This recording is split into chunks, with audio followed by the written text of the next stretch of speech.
With ADHD, the difficulties with always feeling left out are multifold.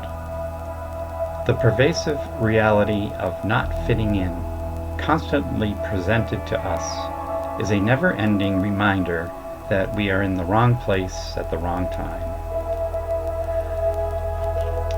How much of this is cultural remains unknown, as it has not been studied or researched extensively. The impact, however, cannot be denied. The feelings of excruciating isolation becomes a daily challenge, measured only by the difficulty enduring it. Meaning and purpose is lost in the effort, in a perpetual struggle to hold back despair for one more day. We are a neuro-divergent species. Any fixation to a model of behavior will induce rigidity to it, with a peculiar form of social mandate to conform to it. A coalescence of forces begins to form that defends and protects it, a self-perpetuating energy that begins to attain its own autonomously based, cyclic kind of reinforcement. This we might refer to collectively as the current state of affairs that appears to rule and dictate the events of our daily lives. An invisible sentient force is generated by this cyclic activity, unseen, but of a vibrational frequency activity that in turn influences the source of its being, its existence by repeated interaction with its source, which is us.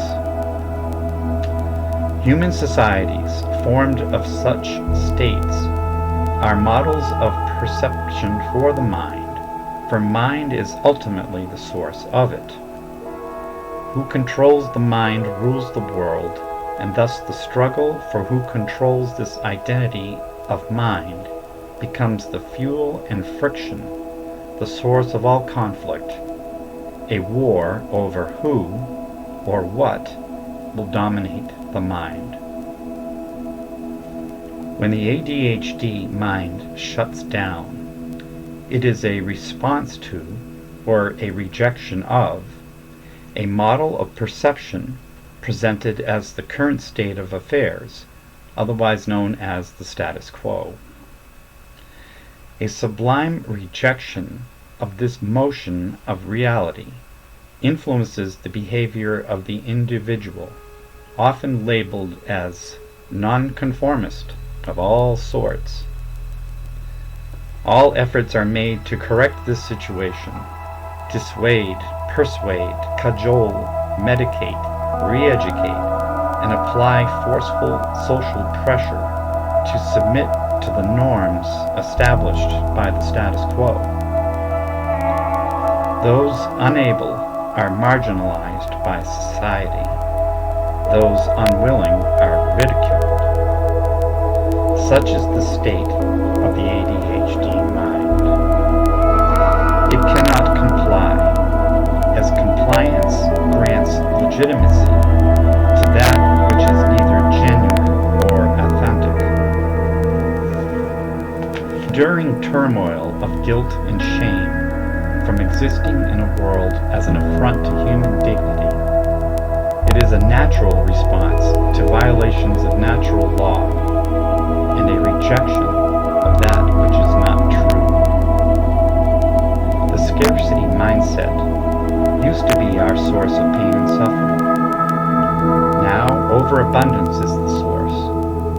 We are so accustomed to experiencing the pain of living that now overabundance cannot deliver its promise. Too much of a good thing becomes its opposite, as with anything taken to its extreme. When taken to its extreme in our current mind conception of the world, this is a collective mind adjustment period. What to do now? What do we do now? Nothing. Wait. Just breathe.